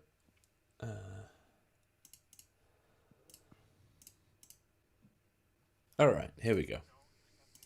There's usually a visual sighting of a flying saucer or a strange light at each one of these sightings. Okay, you mentioned the saucers and the bodies. Now, what kind of proof do you have that is true? How do you know that? Well, let me take a look. Let me read to you first what the Air Force says about the bodies. First of all, I'm going to read from the Introductory Space Science, Volume 2, Department of Physics, United States Air Force. This is Chapter 13, Unidentified Flying Objects. Now, this is what the Air Force has the students at the Air Force Academy read. And it says, the most commonly described alien is about 3.5 feet tall, has a round head, arms reaching to or below his knees, and is wearing a silvery spacesuit or coveralls. Other aliens appear to be essentially the same as Earthmen, while still others have particularly wide wrap-around eyes and mouths with very thin lips. And there is a rare group reported to be about 4 feet tall, weight of around 35 pounds, and covered with thick hair for clothing. Members of this last group are described as being extremely strong. Now, I'm not making this up. This is an Air Force. You can pick out an Air Force physics book and read this stuff.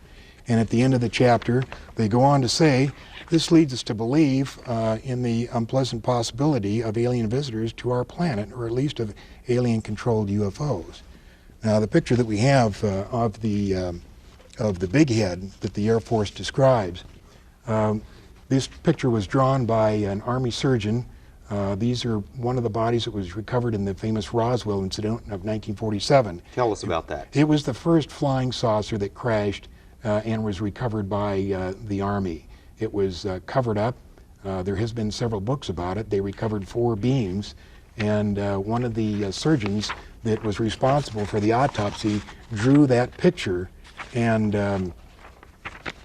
came up with some of these Interesting things in the autopsy.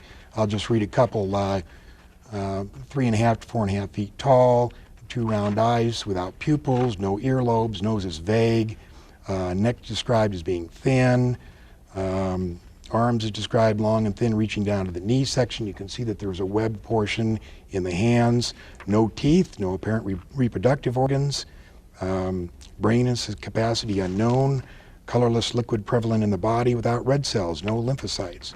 And there's more in that particular report. This is an autopsy report. And you said the government goes to great lengths, the Air Force in particular, to discredit this kind of stuff. Where did this come from? How did you get this? That came in a private, that came from the private collection of Leonard Stringfield, who was one of the premier researchers. He worked for the Air Force in the early 50s in a secret project reporting UFOs.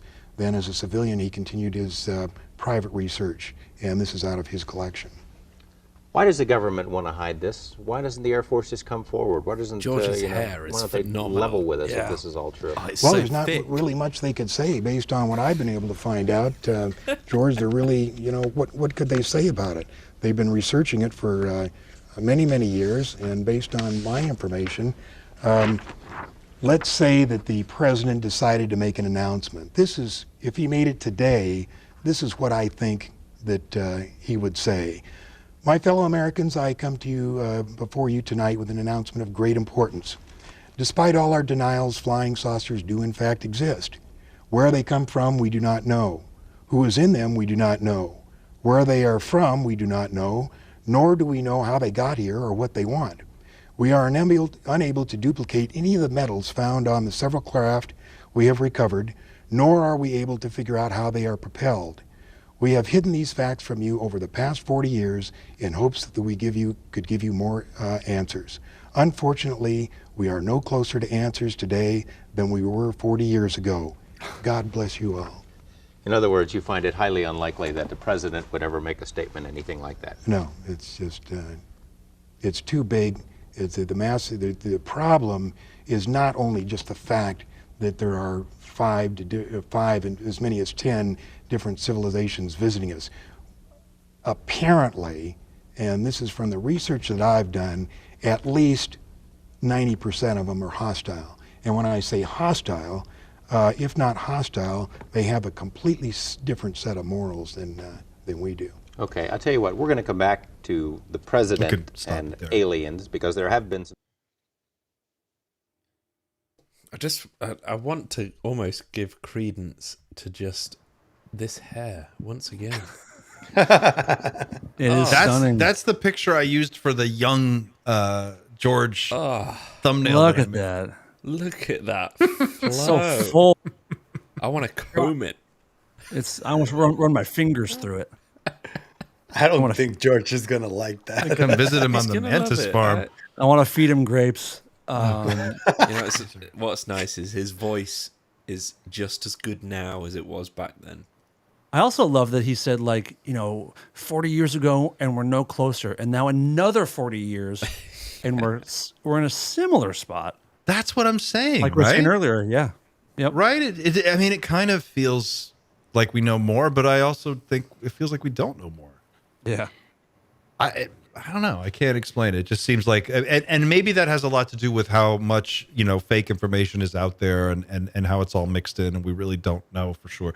But I mean, I feel like if you've heard that, you hear from him 4 or 5 different races. He described, when he was reading the Air Force manual, he described an Ewok at the end. Like 40 pounds, covered in fur, extremely strong. Like, can you imagine seeing that? It'd be like a little Ewok. Fuck, man, no.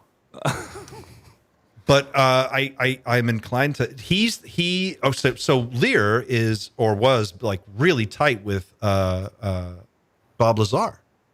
So Bob Lazar was taking John Lear out to the desert and showing him the flights, the test flights. That's who John Lear is. He's the guy that in the early days when Bob had these videos of him going out in the desert, and they would just drive out and go park and wait for the light show.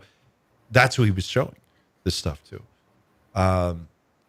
Over time, John started to say weirder and weirder things, and by the end of his life, he was talking about crystalline towers on the moon that were like a mile high and all kinds of stuff. And it didn't seem to line up to me at all, but I don't know. This is weirdly consistent. Jeremy and George have both said publicly and privately that he was like, there's nothing that John Lear wouldn't believe. There was nothing too crazy. He believed everything. But he knew some stuff. Did they ever give you an idea of like what he knew that was accurate? No. Good point. No. Like if they had ever followed any of those. I mean, obviously the stuff with Bob, I assume, is legit, and you know. Mm-hmm. I mean, even if his stuff on Species isn't too far off than to how we feel today. Danny Sheehan just said half of that stuff at Yale. Yep. Right. Well, right. Yes. Okay. There you go. Yes.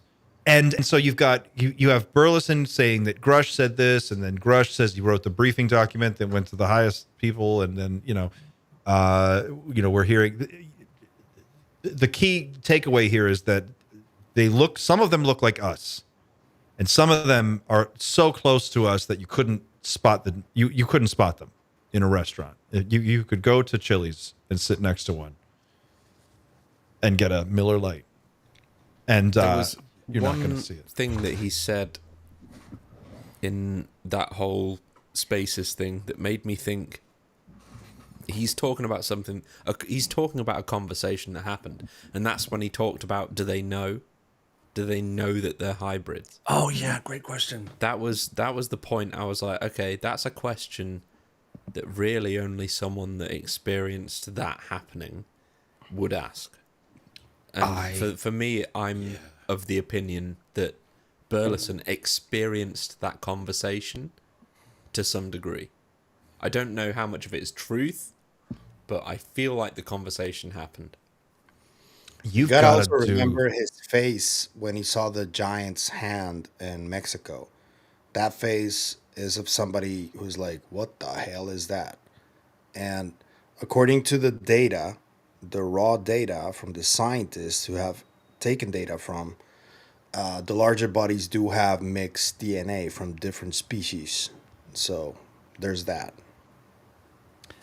I guess it's like, to me, and I'm not trying to take away anything from the Tridactyls or the whole the mummy situation. It just seems like that is a side quest to the other conversations that are going on. It's like there's like 3 or 4 things going on. You've got the disclosure world, you've got the orbs or the spheres and the orbs, then you've got the Tridactyls. It's a lot to keep track of. For me, I have a hard time following it all and understanding. I understand that in Peru, some of them are fake, some of them are real, and that I understand that some of them are faked for black market sale, and that's profitable. So there is a business in it, but that's not all of them. Some of them are legit. Yes. More or less. That's exactly right. That's where we're at. Okay. Have you seen them, Pavel? In person? No. Where are they in Peru right now? Yeah. The larger ones, the real ones? Yeah. I'm going to Peru this year. Does anybody want to go? I will go see the mummies. I'll hook you up. I'm going to be there for like a month. Here comes the second crowdfund of the night. I'm serious. We'll send Xander to see Steven. I'll go see the mummy thing. I don't know. I'll tell you what I find out. I can't promise anything, but I'll go. I'm hoping to do Nazca and Cusco and maybe a mummy thing. I don't know. It depends on how much is going on. But that would be pretty cool. I just haven't looked at it. The mummy thing has just completely sailed right by me. I haven't really looked at it. So I think it's interesting, but yeah. I think that's it, guys. Should we wrap it here? And we're going to move over to the after party on the Discord. I think that we should probably, unless there's anything else, probably tell people about. Yeah, we're going to do that, guys. If you are watching and you're paying attention, we're going to move over to the Discord now. We've got an event, I think, set up, right, Chris? Is there an event actually set up for us to join? I have to see how this works. I'm in the general chat right now on Discord, but we're going to move over there. And we're going to try to set the after party channel within the Discord, and we'll just carry on. We'll just probably say some weirder stuff than we've said today. Oh, we can get super weird in the Discord. I could get so much weirder.